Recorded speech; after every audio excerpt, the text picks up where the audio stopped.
Welcome. I'm glad you're here. There's nothing you need to do right now. No notes to take. No decisions to make. Just a quiet space to let your mind wander through some ideas about money and why even very intelligent people sometimes make choices with it that don't quite make sense. This is just something to think about together, softly, at whatever pace feels comfortable. I should mention there's a community some listeners have joined, a Discord where we gather sometimes. Money giveaways happen there at random times, sleep kits for people working through insomnia. Occasionally, someone receives a custom video. The link is in the description and bio if that interests you, but there's no pressure. It's just there if you'd like it. For now, let's just be here with this question. It's interesting to notice how intelligence doesn't seem to protect us from certain mistakes. You can be brilliant at solving problems, at understanding complex systems, at seeing patterns others miss, and still find yourself making the same financial choices again and again that don't serve you well.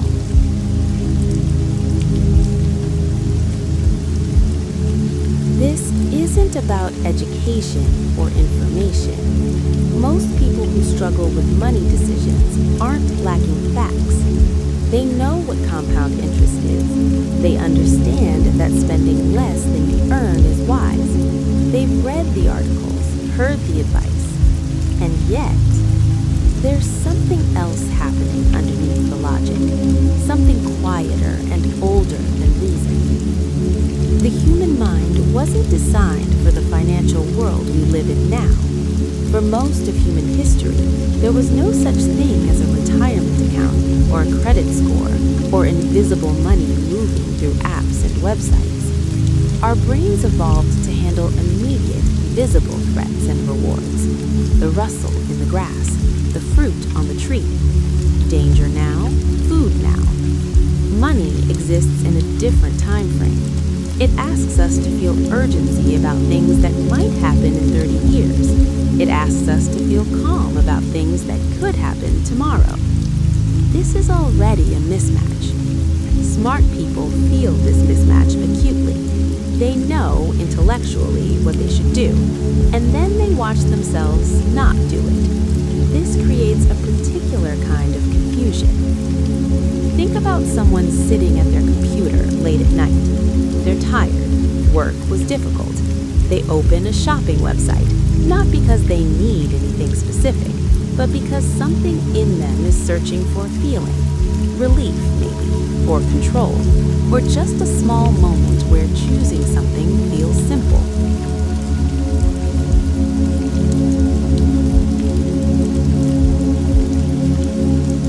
They're intelligent enough to know they're not really buying the object.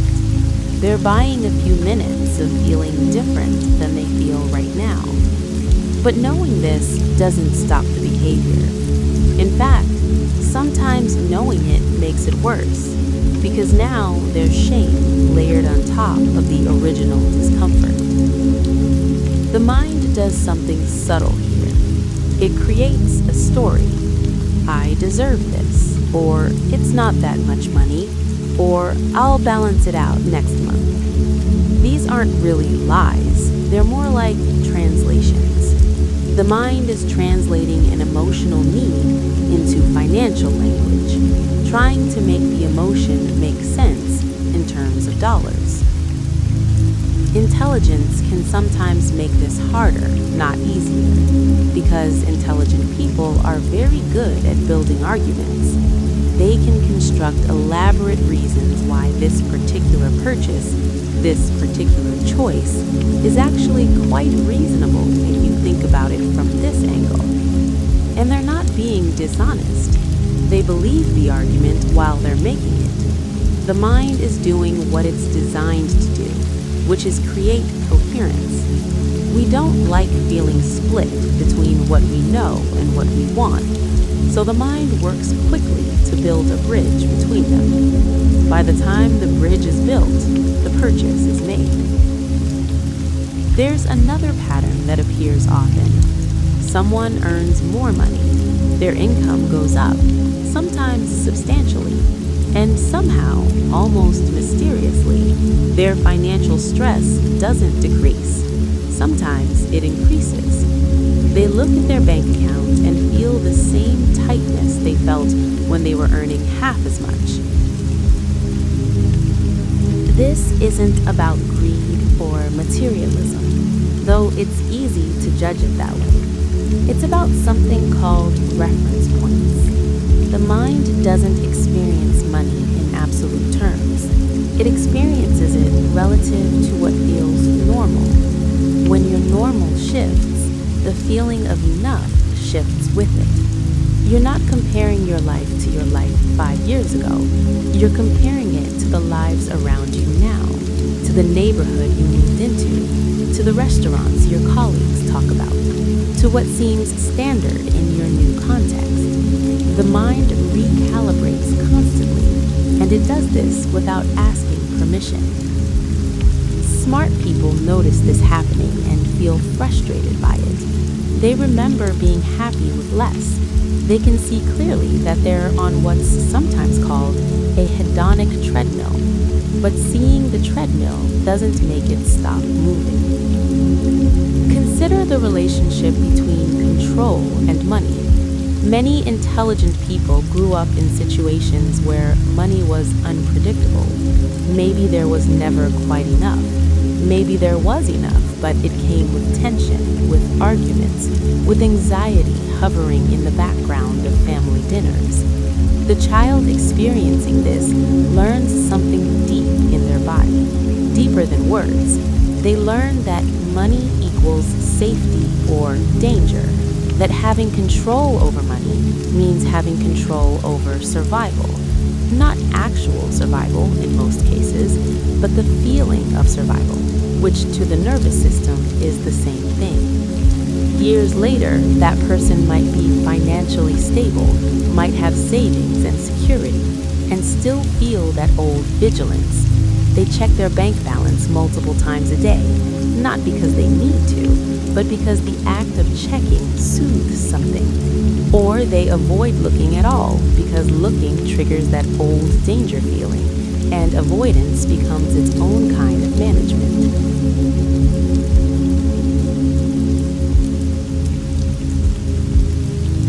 Intelligence doesn't reach these places. These are pre-verbal learnings, written into the body's responses. You can understand them, even explain them clearly to someone else, and still feel them operating when you're alone at 3 in the morning thinking about money. There's a particular trap that catches people who are good at thinking. They believe they can think their way through every decision. They gather information, weigh options, analyze possibilities.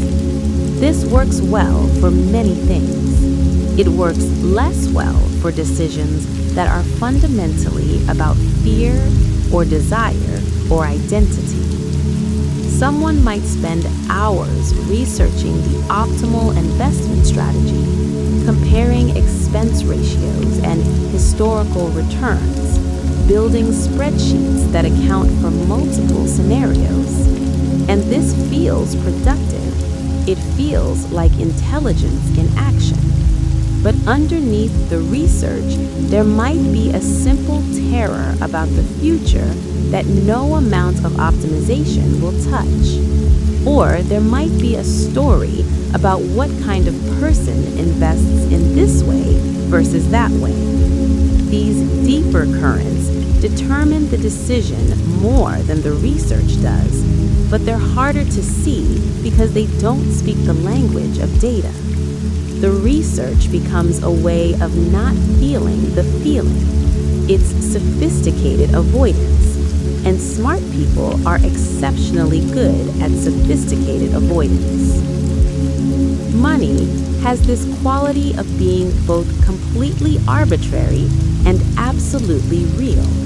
It's just numbers, just agreed upon symbols, just collective belief. And yet, it determines where you live, what you eat, how you spend your days, whether you can leave a situation that's harming you. This contradiction sits in the mind uneasily. Intelligent people are particularly aware of money's arbitrariness. They can see how much of economic life is constructed, how the rules aren't natural laws, but human inventions, often unfair ones. And yet, they still need to operate within the system. They still need to pay rent and buy food and make choices about those arbitrary numbers that have very real consequences. This awareness doesn't confer advantage. Sometimes it confers a kind of paralysis. Why optimize within a system you can see is fundamentally flawed? Why play a game you didn't agree to and don't believe in? But the game continues whether you believe in it or not. The paralysis doesn't exempt you from consequences. So you're caught between cynicism about the system and participation in it. And this tension leaks into every financial decision as a kind of half-heartedness or resentment. Think about the way people treat small amounts of money versus large amounts. Someone might agonize over whether to spend $3 on coffee, weighing the decision carefully, feeling virtuous when they choose not to. And then that same person might commit to a $15,000 purchase with barely any deliberation because it's in a different mental category. The car needed repairs. The category feels non-negotiable. But coffee is in the category of discretionary, of pleasure, of potential waste. So it receives scrutiny that much larger decisions don't. The mind creates these categories automatically: necessary versus optional, investment versus expense, responsible versus indulgent. And then the categories guide behavior more than the actual amounts do. Smart people can observe themselves doing this, can see the irrationality clearly, and still not be able to override the feeling. The feeling says coffee is frivolous. The feeling says the car repair is serious. Feelings don't negotiate with logic. There's something about delayed gratification that gets discussed often in the context of financial success. The famous studies with children and marshmallows. Waits 15 minutes and you get 2 treats instead of 1. The children who wait are tracked over years and supposedly do better in life. But this tells an incomplete story. It frames the ability to delay gratification as purely a matter of willpower or intelligence or character. What it doesn't account for is trust. If you grow up in an environment where adults make promises they don't keep, where waiting doesn't actually lead to the reward, where circumstances change suddenly and unpredictably, you learn something different. You learn to take what's available now because later might not come. Later might bring something worse. This isn't a failure of intelligence, it's an adaptation to reality. A child learning this is learning accurately from their environment. When that child becomes an adult with more stable circumstances, the learning persists. The body still carries the knowledge that waiting is risky. Saving for the future feels almost dangerous, like you're leaving yourself vulnerable now for a future that might not arrive, or might arrive differently than promised. No amount of financial literacy education touches this, because it's not a knowledge problem, it's a trust problem, written into the nervous system through years of experience. Many intelligent people have a complicated relationship with wanting things. They've learned to be suspicious of desire, to see it as something that can be manipulated by advertising or social pressure or their own psychological weaknesses. So they try to minimize wanting. They try to need less, to be content with simplicity, to rise above material concerns. This is sometimes genuine and sometimes a defense. If you can convince yourself you don't want things, you don't have to feel the pain of not being able to afford them, or the guilt of buying them, or the complexity of figuring out which wants are real and which are manufactured. But desire doesn't actually disappear when you decide it shouldn't exist. It just becomes more complicated. It leaks out sideways. You don't buy the nice coat, but you spend the same amount of money on smaller things you don't think about as carefully because they're not in the category of want. They're in the category of necessity or practicality, or just things that appeared in front of you. The mind is very inventive about finding ways to fulfill needs while maintaining whatever story it's committed to about itself. Consider how people think about debt. For some, debt is terror. It's a weight on the chest, a thing that makes sleep difficult, a source of shame even when the amount is manageable and the interest rate is reasonable. They'll make sacrifices to pay it down as quickly as possible, even when financially it might make more sense to invest the money elsewhere.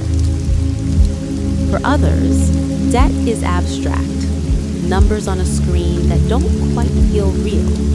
They can accumulate it without the weight, without the panic. The emotional signal that's supposed to say danger just doesn't fire the same way. Neither response is more intelligent than the other. They're both just nervous system responses, shaped by history and temperament, and earlier experiences with security and risk. Smart people sometimes assume they should be in the second category, that emotional responses to debt are unsophisticated, that you should be able to look at interest rates and opportunity costs and make rational calculations. But then they feel the weight anyway, and they judge themselves for feeling it. Or they don't feel it, and they judge themselves for not feeling it, for being careless or in denial. The judgment becomes its own problem, separate from the debt. There's a particular exhaustion that comes with managing money when you're smart enough to see all the angles. Every purchase becomes a decision tree. Is this the best price? Should you wait for a sale? Is buying this thing supporting companies or systems you disagree with? Are you being financially responsible? Are you being too restrictive and denying yourself small pleasures that make life bearable? The mental load is substantial, and it's largely invisible. People don't see you standing in a store aisle having an elaborate internal dialogue about dish soap. Sometimes people make bad money decisions simply because they're tired of making decisions. They choose the path of least resistance, not because they don't know better, but because knowing better, tracking everything, optimizing constantly, is itself a burden they need relief from. Impulsive purchases can be a kind of rest, a break from the weight of being careful. Money is entangled with identity in ways that are hard to untangle. What you spend money on signals who you are, what you value, what group you belong to. People make financial choices that are really choices about self-concept. Someone might buy organic groceries, not just because they believe they're healthier, but because buying them makes them feel like the kind of person who cares about health and environment and quality. The groceries are performing identity work. This isn't shallow or stupid. Identity is a real need. We need to know who we are and to have that reflected back to us by ourselves and by others. Money is one of the tools we use for this reflection, but it means financial decisions are never just about money. They're about whether you're responsible or free-spirited, Whether you're sophisticated or down to earth, whether you're successful or still struggling, these questions carry enormous weight, much more weight than the actual price of the groceries. Smart people can recognize this happening and still not be able to step outside it, because stepping outside it would mean not knowing who you are, and that uncertainty is more uncomfortable than financial stress. Think about the role of comparison. Human beings are deeply social. We understand ourselves in relation to others. This served survival for most of history. You needed to know where you stood in the group, who had resources, who you could rely on. Now, that instinct plays out through constant comparison of income, possessions, lifestyle. Social media has made this comparison continuous and global. You're not just comparing yourself to your neighbors, which would already be complicated enough. You're comparing yourself to curated highlights from thousands of people's lives. Intelligent people know this is happening. They know the images aren't real, that everyone is editing their presentation, and that comparison is often meaningless. They know all of this clearly. And they compare anyway. Because the knowing happens in one part of the brain, and the feeling happens in another, older part that doesn't care about your sophisticated understanding of social media dynamics. When you see someone displaying wealth or ease or abundance, something in you responds with either wanting or inadequacy, or both. The response is faster than thought. By the time you've reminded yourself that the image isn't real, the feeling has already arrived and started influencing your sense of what you need to be okay. Many money decisions are attempts to solve problems that money can't actually solve. Loneliness, meaninglessness, a sense that life is passing by without touching you. These are profound human struggles, and they don't have price tags. But when you're sitting with one of these feelings, especially late at night when resistance is low, the mind searches for solutions, and money offers itself as a solution. Buy this and you'll feel connected. Book this trip and you'll feel alive. Upgrade your surroundings and you'll feel worthy. Sometimes these things help, briefly. The new object or experience provides a moment of relief, a brief shift in emotional weather, but the underlying problem remains, so the pattern repeats. The mind keeps reaching for the same solution that doesn't quite work because it doesn't have another solution readily available. Intelligence doesn't protect you from this because intelligence operates on the level of problem solving, and it's very good at convincing you that this time, this purchase, this choice will be different, will be the one that actually addresses what you're feeling. The hope is genuine each time. The disappointment when it doesn't work is also genuine, and still the pattern continues. There's something about the way modern life is structured that makes financial mistakes almost inevitable. You're surrounded by systems designed by very smart people whose entire job is to make spending easy, to remove friction, to make the moment of purchase feel almost invisible. One-click ordering, saved payment information, buy now, pay later, free returns so you don't have to commit. These aren't neutral conveniences. They're engineered specifically to bypass the natural hesitation that used to occur when spending money meant counting out cash, handing it over, and feeling it leave your possession. Digital money doesn't feel like money. It's just numbers changing on a screen. The psychological weight is different. The body doesn't register it the same way. Smart people understand this intellectually. They can explain how these systems work, how they're designed. But understanding the design doesn't make you immune to it. you're still living in a world where those systems are the default, where opting out requires constant, effortful resistance. Resistance is tiring. Eventually, even smart people take the path of least resistance, not because they're weak, but because they're human and tired and have other things they need their energy for. Consider the relationship between money and time.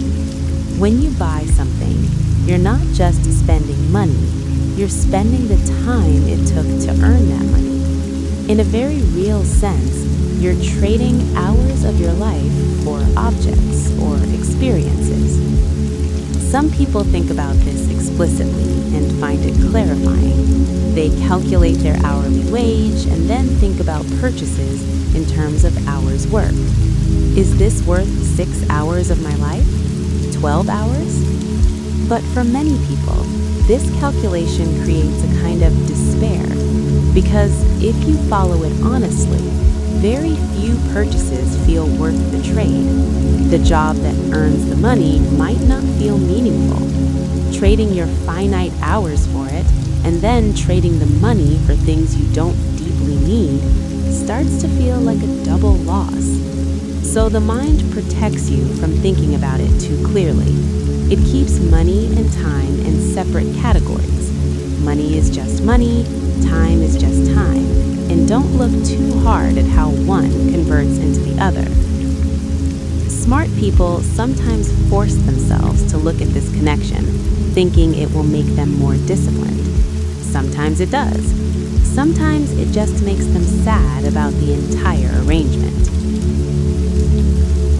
There is a kind of magical thinking that appears around money, even in very rational people. The belief that if you just find the right strategy, the right investment, the right approach, everything will click into place. Security will arrive. Anxiety will dissolve. This isn't entirely irrational. Financial strategy matters. The choices you make compound over time. Getting the big decisions right does make a difference. But the magical thinking goes beyond strategy into something else, into the belief that money itself will solve the feeling of insecurity, that enough money will mean you finally feel safe, finally feel like enough. For some people, no amount reaches that point, because the insecurity isn't about the actual number in the account. It's about something else that the money is standing in for. Control, worthiness, proof of value, protection against a feared future. You can intellectually understand that money won't provide these things, and still some part of you believes it will, believes that this raise, this windfall, this achievement will be the one that finally brings the feeling you're looking for. The disappointment when it doesn't happen is profound, but it doesn't usually break the pattern. The mind just moves the goalpost.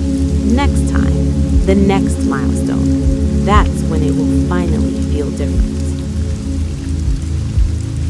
Think about the people who can earn money easily, but can't keep it. It arrives and flows out just as quickly, sometimes faster.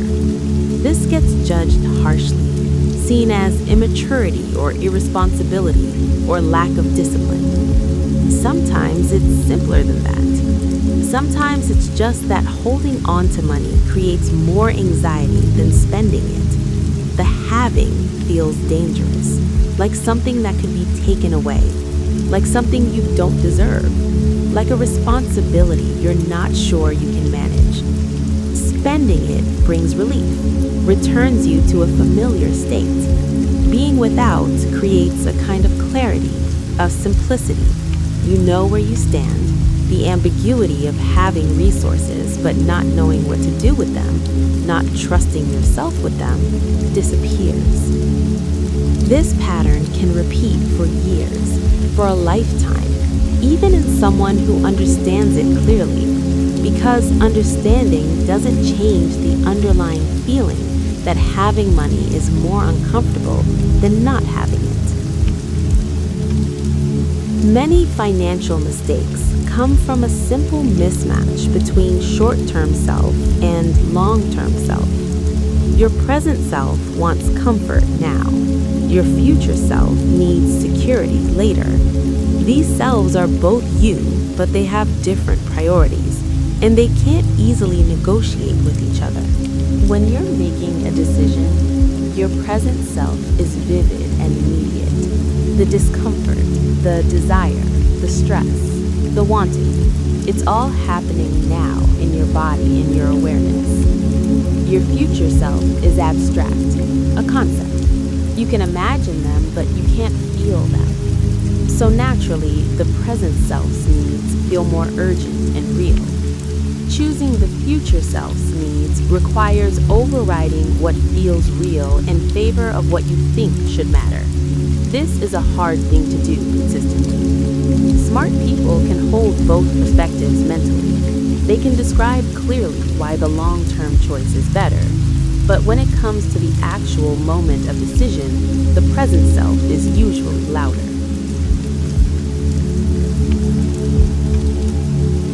There's something about the stories we tell about money that shape how we interact with it more than the actual facts do.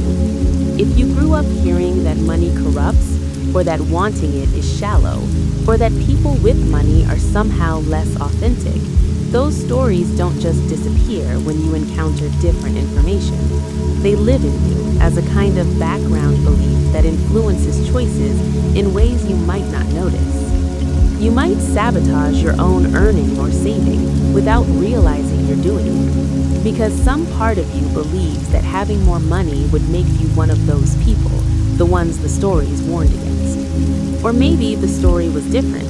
Maybe it was that money equals love, that providing financially is how you prove care.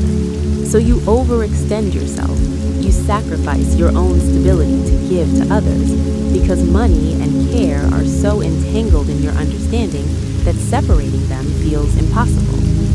Intelligent people can examine their money stories and see where they came from and recognize that they're just stories, not truth. But recognizing this doesn't automatically rewrite the story. The old narrative keeps playing, keeps shaping decisions, even after you've seen through it. Consider how much of financial behavior is about managing anxiety rather than managing money. The checking and rechecking of accounts, the elaborate budgets that get created and abandoned, the research and planning and spreadsheets. These can all be forms of soothing. They create an illusion of control. In a world that feels uncertain, where so much is outside your influence, managing money becomes a place where you can act, where you can make decisions, where you can organize chaos into columns and categories. This isn't wrong or bad. We all need ways to manage anxiety. But sometimes the money management becomes a substitute for addressing what's actually creating the anxiety, which might not be about money at all. You could have a stable income and savings and still feel profound financial anxiety because what you're really anxious about is aging or mortality or a relationship that's not working or a sense that you haven't become who you thought you'd be. Money happens to be a place where anxiety can focus itself, where it can become concrete and measurable. But solving the money problem doesn't touch the original anxiety. It just shifts to something else. Smart people sometimes become paralyzed by the awareness of how much they don't know. They read about investing and learn there are 1,000 strategies, 1,000 opinions, experts who contradict each other.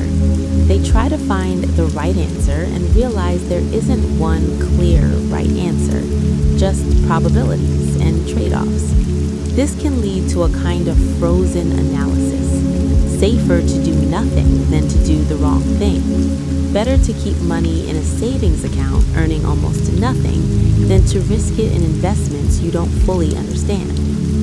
But doing nothing is also a choice. It has its own costs, its own risks. The paralysis that feels like caution is sometimes just fear wearing the mask of thoughtfulness. Not knowing everything doesn't actually require waiting until you do. You can act with incomplete information, adjust as you learn, accept that some amount of error is part of any process. But this requires tolerating uncertainty, and smart people are often particularly uncomfortable with uncertainty. They're used to understanding things. Financial decisions often require moving forward without complete understanding. The relationship between self-worth and net worth is something many people struggle with, even though they know intellectually that the two shouldn't be connected. Your value as a person isn't determined by your bank balance. This is easy to agree with as an abstract principle, but then you find yourself in a social situation where people are talking about their work or their homes or their recent purchases, and something in your chest tightens if you feel yours doesn't measure up. Or you feel a little more confident, a little more valid when you can match or exceed what they're describing. The mind keeps score, even when you wish it wouldn't. Money becomes a kind of report card on your life. Are you winning or losing? Are you doing okay or falling behind? These questions feel important in a way that's hard to dismiss, even though you know the framework itself is flawed. Smart people notice themselves doing this and feel disappointed in themselves for it. They thought they were above such concerns. But nobody is above the need to feel okay about themselves, and money is one of the measures the culture offers for evaluating that question. Think about the way people sometimes use money to avoid dealing with other problems. A relationship is difficult, but instead of addressing the difficulty, you focus on financial planning, on shared expenses, on tangible, practical matters. These are real things that need attention, but they can also be safer than the emotional vulnerability required to talk about what's actually not working. Or work feels meaningless, but instead of confronting that larger question, you focus on salary, on negotiations, on whether you're being paid fairly. Again, these things matter, but they're also more manageable than the question of whether you're spending your life in a way that feels true to you.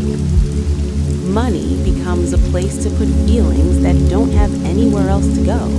It absorbs frustration and disappointment and fear, and because it's concrete and measurable, it feels more solvable than the amorphous emotional realities it's standing in for. This isn't something people do consciously. It's more like water finding the path of least resistance. The mind is trying to help, trying to convert overwhelming feelings into concrete problems. Money is good for this. It accepts the conversion. But solving the money problem doesn't actually address what created it. Many intelligent people have a complicated relationship with financial advice. They read about what they should do and feel simultaneously informed and overwhelmed. Save this percentage, invest in that way, avoid these fees, optimize this allocation. The information is abundant and conflicting, and often assumes a level of resources or simplicity that doesn't match actual life. So the advice sits unused, not because it's bad advice, but because the gap between advice and implementation is wider than it appears. The advice assumes you're starting from a particular place, with particular capacities, with a particular emotional relationship to risk and planning. If your starting place is different, if you're already overwhelmed, if money triggers deep anxiety or avoidance, the advice might as well be written in another language. You can read it, you can understand the words, but you can't quite apply it to the specific texture of your life. This creates its own kind of failure feeling. You know what you should do, you have access to the information, and yet you don't do it. The gap between knowing and doing becomes another source of shame. There's something about the way money intersects with generosity that gets complicated. You want to help people, want to give, want to be the kind of person who shares resources. But how much is enough? When does generosity become depletion? When is saying no to others actually taking care of yourself versus being selfish? These questions don't have clean answers. They depend on context, on relationships, on your own resources and needs, but they have to be navigated constantly, and intelligent people often struggle with them precisely because they can see multiple valid perspectives. You can see why someone needs help, and you can also see that giving that help might put you at risk. You can see that family has certain expectations, and you can also see that meeting those expectations might prevent you from building your own stability. The ability to hold both truths doesn't make the decision easier. Sometimes it makes it harder. And then, however you choose, part of you questions whether you did the right thing. Were you generous enough? Were you too generous? The uncertainty lingers. Consider how much financial behavior is habitual, running in the background below conscious awareness. You stop for coffee every morning, not because you really decided to, but because it's what you do. You shop at certain stores, subscribe to certain services, maintain certain patterns, all without necessarily evaluating whether they still make sense. Habits are useful. They conserve decision energy. You can't consciously evaluate every small choice every day. But financial habits that formed under one set of circumstances often continue long after those circumstances change. Maybe you developed expensive tastes during a time when money was flowing easily, and now you maintain them out of habit, even though the income has changed. Or maybe you learned scarcity habits from growing up with very little, and you can't quite let yourself spend even when you have resources now. The habit runs itself. Breaking it requires not just deciding to change, but interrupting an automatic process, which takes sustained attention. Smart people sometimes assume they can just decide to change and the behavior will follow.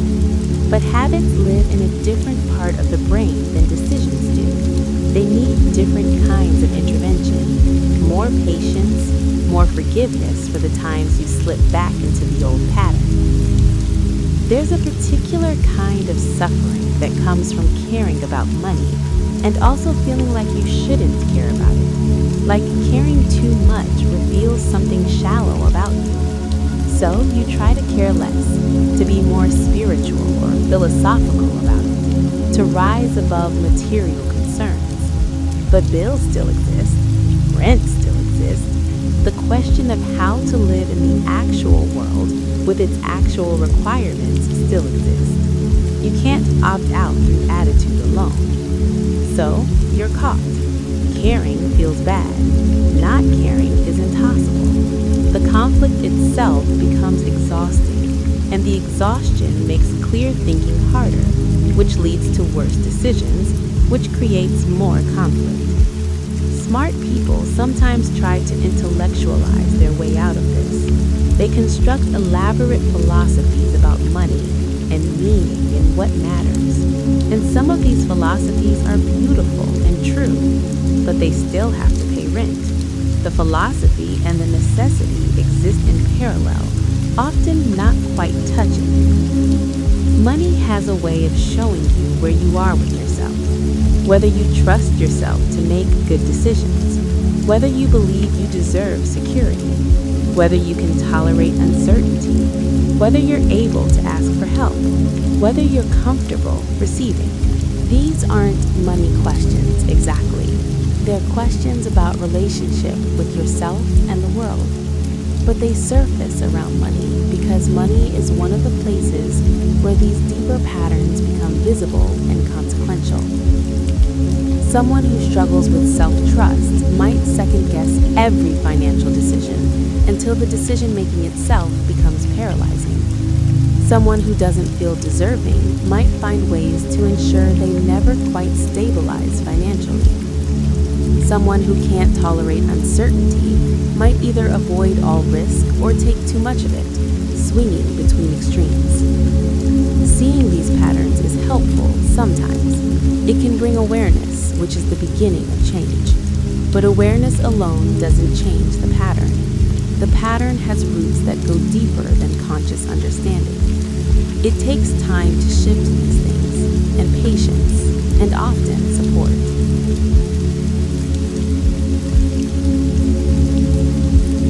Think about the way the future appears differently depending on your current state.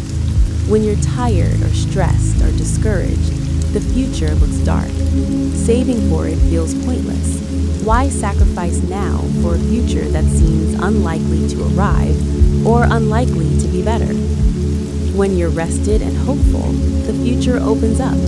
Investing in it makes sense. The trade-off feels worthwhile. You can imagine your future self thanking you for the care you're taking now. But your state changes day to day, sometimes hour to hour, and financial decisions made during low moments can have long consequences. The subscription you sign up for during a moment of wanting escape, the purchase you make when seeking comfort, the savings you raid when hope is low. Intelligent people understand mood states. They can observe themselves being influenced by fatigue or stress, but observing it and overriding it are different things. Sometimes you make the choice you know isn't optimal because you need relief right now more than you need optimization for later.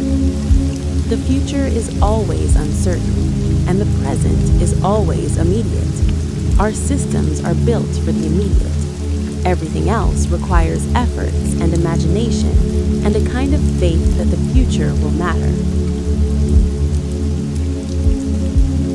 There's something about comparison that deserves more attention. Earlier, we touched on it, but it goes deeper.